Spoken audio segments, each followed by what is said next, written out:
ABC Listen. Podcasts, radio, news, music and more. Hey folks, Samantha Hall is coming up in just a moment, but I'm Erin Park, host of the new podcast series Expanse, Nowhere Man. You can binge all 6 episodes now, and we've also just released a special bonus ep. The heroic side of his story just didn't stand up. With evidence of fraud, allegations of international espionage, and a mysterious death in Mexico. Who exactly was Garrison Gunslinger Sinclair? Listen to Expanse, Nowhere Man now on the ABC Listen app.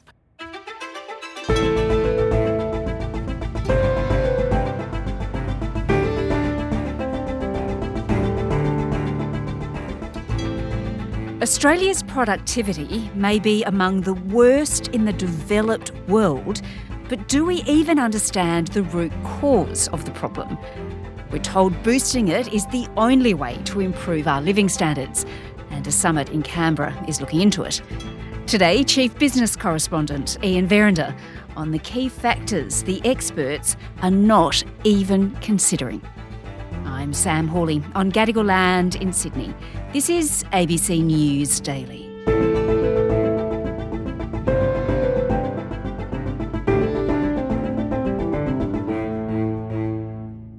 Ian, I don't mean to be rude, but when the words Economic Reform Roundtable are mentioned, it's a little hard to get excited, right? Yes, certainly.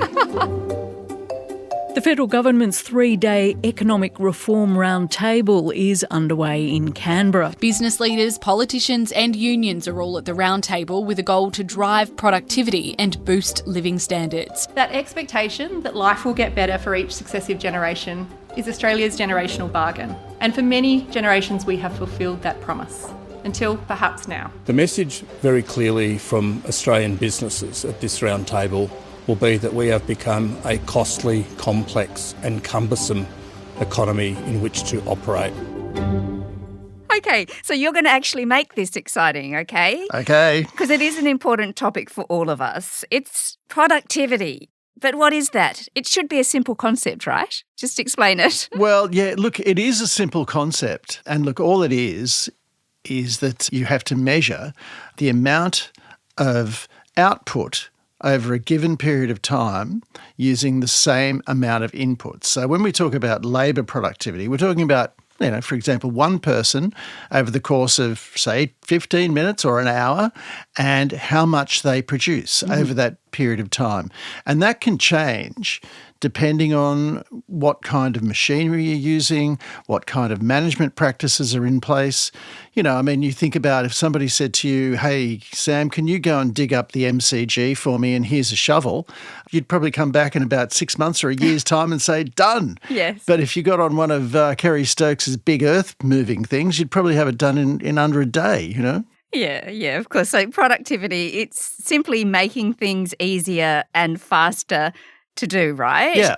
But if you listen to all the economists, they say we've got this huge problem in Australia because we're not very good at it. They say there's a productivity crisis here. Look, the numbers would indicate that, but this is one of the problems with economists who tend to look at one particular bit of data and isolate that from everything else that's going on in the economy. And they look at it and they go, hey, there's a problem here. Why are we lagging the rest of the world when it comes to this particular issue? And on this one, it's productivity. And there's no doubt the rest of the developed world is doing better than us when it comes to productivity growth.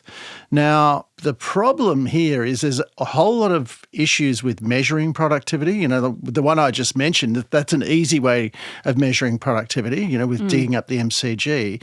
But what if you're a school teacher?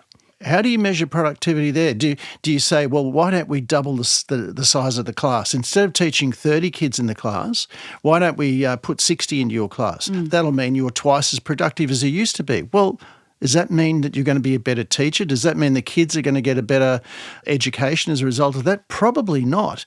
And so when you move away from agriculture, when you move away from manufacturing, when you move away from the things that are very easy to measure your productivity, it becomes harder to measure, obviously. And Australia is overwhelmingly what's known as a service-based economy. Yes. So most of our employment is in service industries, whether it's teaching, aged care, banking, a whole range of different things, but with all providing services rather than producing widgets. Yes. Tell me about car washing then. This is a good example just to kind of cement in people's minds productivity. So there was a time before car washes, the automatic car washes came in 1968, where you either washed your car by hand yourself or you took it to somebody else and paid them to do it. And suddenly these machines turned up and they were pretty reasonably priced. So it was, instead of taking a couple of hours to wash your car, you could, have it done in about 10 minutes in one of these machines. Not that expensive. Exactly, and fun for the kids. Yeah. And so, anybody who was engaged at that stage of earning money out of washing cars by hand basically didn't have a job anymore. And till around about 15 to 20 years ago, probably even a little bit longer, suddenly you see a whole lot of hand wash car washers available. They're, in all the suburbs, they're in the car parks of the big shopping centres, they're everywhere.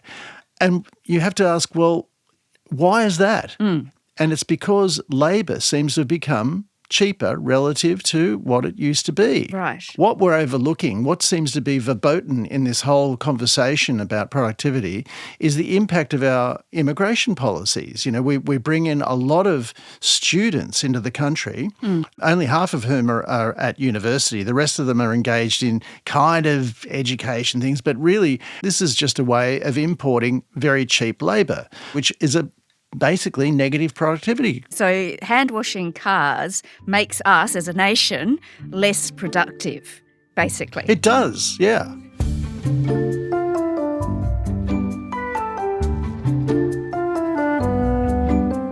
Let's just delve into this a bit further then, and why it is that Australia is such a bad productivity performer. As you've said, this is actually really hard to measure. It's almost a case of a chicken and an egg, right? Just explain that as well. Yeah, well, look, the classical theory about productivity and why we need productivity growth, and you'll hear this from pretty much every economist, right up to the very top of the Reserve Bank, the Governor, Michelle Bullock, will tell you this, that without productivity growth, you're not going to get the kind of profit growth that will enable wages and living standards to rise. If you don't have the productivity growth and we all pay ourselves more, that leads to inflation. And so that's why a lot of economists say, well, you have to have productivity growth before you can get decent wages growth and higher living standards. But there's another school of thought, which makes perfectly reasonable sense, is that if you have wages rising, what that does is that gives companies an incentive to look for ways to cut their costs. And if they see a machine that can do the job at a lot more competitive price than a human being, they'll invest the money in the machine and put the machine to work, and the person will then lose their job and have to go and look for some other area to earn a living. So what comes first? Does the productivity drive the wages growth? Or does the wages growth drive the investment into the machinery that leads to greater productivity? And nobody can ever come to that answer. It's exactly what you said. What comes first, the chicken or the egg? Yeah, so no one really knows. So productivity gains, they shouldn't just mean or equal profit, right? Although big business probably likes us to think that they're really productive because they're making lots of money. That's right. So a lot of business people, confuse productivity with profits. And so if they see productivity growth, I'll earn more profit. And there is a relationship there, there's no doubt about it. But productivity is not about earning more money. It's about producing more with the same amount of resources. That's essentially what it's all about. But, here we have a relatively simple concept, but it's very difficult to measure. So do we even have a problem? All right. Well, Ian, what else should we be looking to explain why our productivity is among the worst in the Western world? Part of it is we don't make anything here anymore. Much. Yeah, well, look, if we're unique in the developed world with our productivity and it's so low, what differentiates us from the rest of the developed world? What are the factors here that aren't really experienced elsewhere? Number one is we have an extraordinarily small manufacturing sector. And you can extract productivity gains in manufacturing by investing in better machinery. And Professor Roy Green from University of Technology in Sydney, says there's almost a complete correlation between the decline of our manufacturing industries and the drop-off in our productivity growth. Right, so there's a lack of manufacturing. You also mentioned previously when we were talking about the car washing, population and importing, I guess, cheap workers. And there's another P as well, isn't there? Property. That's right. The amount of money that Australians invest in property is, well, it's, on a per capita basis, we're almost the gold medalists when it comes to indebtedness over real estate. The size of our mortgage market is about, $2.3 trillion. It's an extraordinary amount of money, and we have tax policies in place that direct money into housing, which really doesn't produce anything. I mean, it just puts a roof over your head. So instead of directing that money into productive enterprises, we're putting it into housing to keep the wind and rain off us. All right. Well, Ian, they're all the reasons why we're not very good at productivity in this country. And there are a lot of people that are pretty concerned about that. So let's unpack whether we actually should be really worried or not. The Productivity Commissioner, Danielle Wood, she was at the Press Club this week and she'll be sitting around that round table. She says that we can't improve our lives, we can't have better lives if we don't boost productivity. Productivity growth is the only way to sustainably lift wages and opportunities over time. Productivity growth helps us build things better and faster. A must if we are to deliver the well-located homes, clean energy and digital infrastructure we will need to future-proof our economy. Productivity growth can help us square the circle on ever-growing care demands with limited budget headroom. And finally, productivity growth gives us more opportunities to respond to whatever challenges the world throws our way. It's at the heart of our living standards. So is she right when she says that? Yeah, I mean, that's the theory. That's the whole economic theory. But, she's the head of the Productivity Commission. She's fairly new to the job. The Productivity Commission has been around a long time. If there was an easy fix to our productivity problem, they would have come up with it decades ago. Yeah. And look, they did put out a huge research paper just a couple of years ago about how to fix our productivity problem. It ran to around about more than 1,000 pages, and it was in something like 9 volumes. So it's not here's what you've got to do. There's no easy fix to this. And ultimately, no one's got any idea what to do about it at all. And meanwhile, the business community comes up for every problem that ever exists. It's, well, cut the corporate tax rate and let's get rid of red tape. Okay, and what else? I mean, there's other ideas too coming out of this round table. There's furious debate.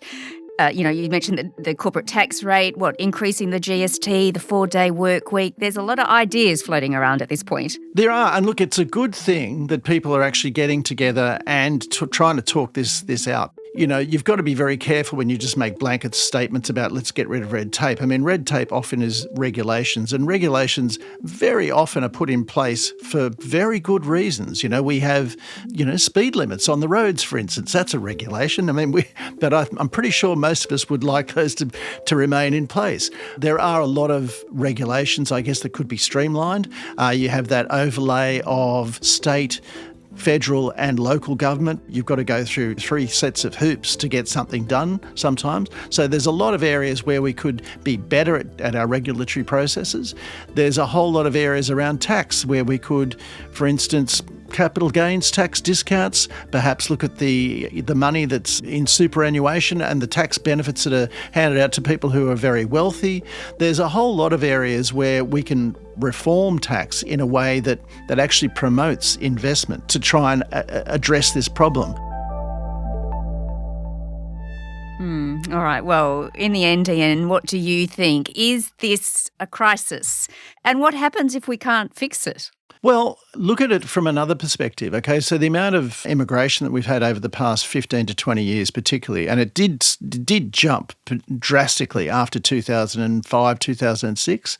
What that did was it helped keep Australia growing, because the more people you have in an economy, the more growth you get. So everyone was celebrating the fact that we had a miracle economy because we had all this massive population growth, and that kept us out of a recession. But now, when you look at it, well, that came at the expense of productivity. You could fix the productivity crisis and then create a problem elsewhere in the economy.